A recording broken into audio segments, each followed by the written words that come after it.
établissements du collège. Bonjour aux parents et surtout bonjour à mes chers enfants. Vous savez, le moment est venu de faire le bilan. Et généralement, on dit le jour des résultats, le jour des résultats. Bon, mais les larmes ne coulent que pour ceux qui n'ont pas travaillé pendant l'année scolaire. Donc, nous avons commencé normalement notre année scolaire en septembre. Nous sommes au terme de cette année. Et je vais vous dire, au terme de l'année scolaire, les enseignants, à la suite des conseils de classe, ont pris des résolutions suffisamment fermes cette année. Il est hors de question pour un enfant d'une classe d'aller en classe supérieure sans avoir la note de 10,00 au moins. Dans les années antérieures, il y avait des cas de repêchage ou autre. Cette année, nous avons pris la résolution de ne faire passer en classe supérieure que des élèves qui ont une moyenne supérieure ou égale à 10. Alors, je me dois de vous donner quelques pans des critères que nous avons utilisés pendant le conseil de classe pour prendre nos décisions. Les élèves qui ont une moyenne supérieure ou égale à 12, en fait, ont leur tableau d'honneur et en principe passent en classe supérieure. Les élèves qui ont une moyenne supérieure ou égale à 10 passent automatiquement en classe supérieure. Mais les élèves qui auront une moyenne comprise entre 9,5 et 9,99 seront obligés de revenir ici pour 6 semaines pour faire les cours de français, de mathématiques, d'anglais et de PCT ou bien de physique chimie en fonction des classes. C'est à ces conditions-là qu'ils pourront passer en classe supérieure. Les élèves qui auront eu entre 8 et 9,49 devront faire les cours de remise à niveau et être réévalués à la fin.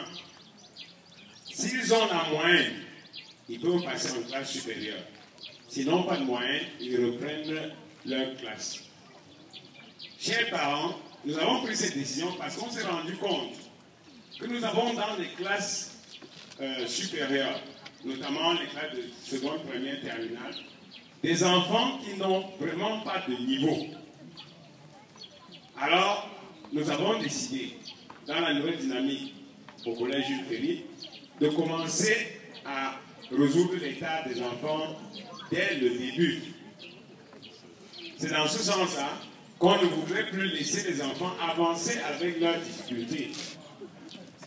Si on vous faisait voir le devoir d'un élève de première ou de terminale en littérature, vous allez vous demander si cet enfant avait fait une classe de 6e ou de 5e. Néanmoins, l'enfant finit toujours par réussir. Donc nous avons décidé d'avoir des enfants avec des diplômes, mais une tête pleine. Dans ce sens qu'on a exigé que tous les enfants qui n'ont pas de moyens devraient faire des cours de remise à niveau. Donc tout à l'heure, quand on va remettre les bulletins, il y aura 2 groupes d'élèves qui auront des bulletins. Les élèves qui passent normalement en classe supérieure, c'est-à-dire qui ont une moyenne supérieure égale à 10, et les élèves qui sont exclus. Les élèves qui sont exclus, ou 3 groupes, les élèves qui sont exclus et ceux qui redoublent. Donc les élèves qui vont être admis à faire les cours de remise à niveau reprendront les classes ici lundi à partir de 7h30. Les cours de remise à niveau commencent lundi le 6 juin. Donc voilà dans le détail ce que nous avons eu à arrêter comme des décisions du Conseil. Maintenant, en gros, je voudrais vous donner les statistiques qui vont vous faire voir la nature du travail de nos enfants. En 6e, en septembre, il y avait 13 inscrits. Les 13 ont normalement fréquenté toute l'année. Parmi les 13, nous avons eu 11 qui passent directement en classe supérieure, avec 7 qui ont un tableau d'honneur, soit un pourcentage de 84,61%. Nous avons 2 élèves de cette classe qui redoublent, qui sont admis à redoubler. En 5e, sur 20 inscrits, 20 ont normalement suivi leur cours, 17 passent en classe supérieure et 2 vont faire les cours de remise à niveau. Ceux qui ont entre 9,5 et 9,99 sont promus en classe supérieure sous condition de faire les cours de remise à niveau. À la fin, ils ne sont pas évalués. S'ils ne font pas les cours de remise à niveau, ils reprennent la classe. Maintenant, ceux qui font les cours de remise à niveau obligatoire doivent être réévalués à la fin. Donc en 5e, il y a un qui va faire les cours de remise à niveau obligatoire. En 4e allemand, nous avons 6 inscrits, 6 présentés, 3 admis, 2 réfléchis et 1 qui va faire le cours de remise à niveau. En 4e espagnol, 13 inscrits, 13 présentés, 5 admis. Il y a 5 qui vont faire le cours de remise à niveau obligatoire et 3 qui vont faire le cours de remise à niveau et passent quand même en 3e. En 3e allemand, nous avons 6 et 6 sont présentés normalement les évaluations jusqu'à la fin.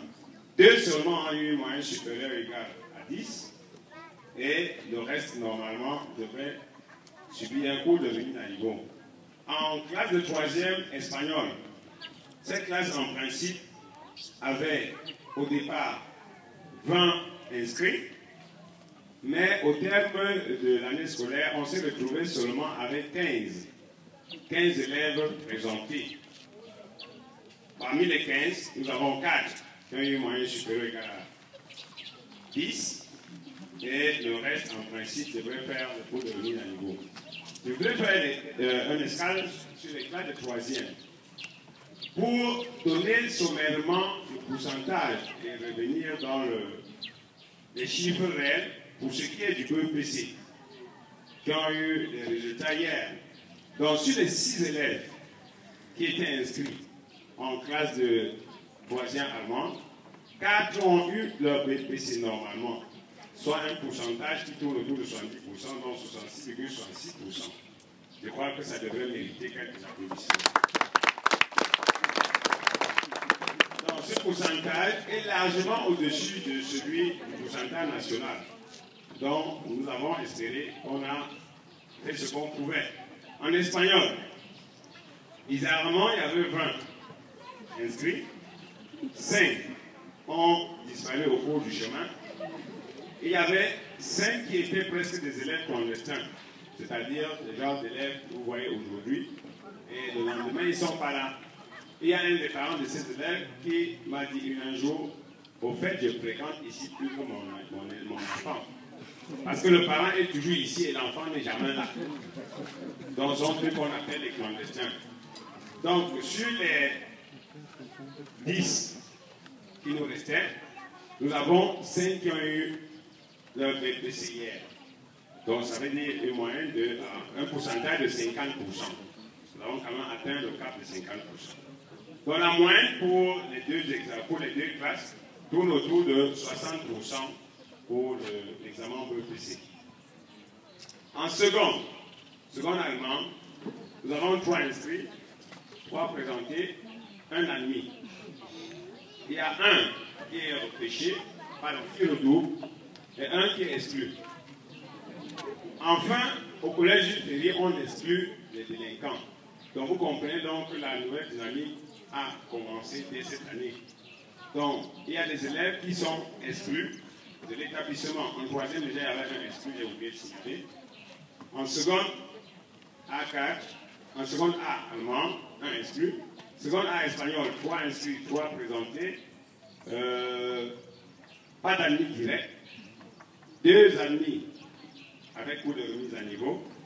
Et 1 qui va suivre les cours de remise à niveau obligatoire. En seconde C, ils étaient 5. Il y a 2 qui sont admis. Et le reste va faire le cours de remise à niveau. Ça, c'est pour les classes de promotion.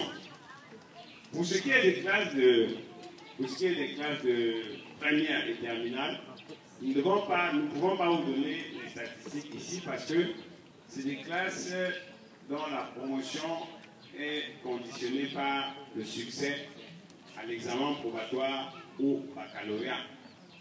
Tout de même, nous avons quand même primé sous réserve certains élèves de première et de terminale, mais compte tenu de l'assiduité et de l'engagement de dernière minute de ces élèves de première et de terminale, nous espérons que le fruit va tenir la promesse des fleurs. Voilà, chers parents, voilà, chers enfants, présenter en gros les résultats de l'année académique 2014-2015. Merci.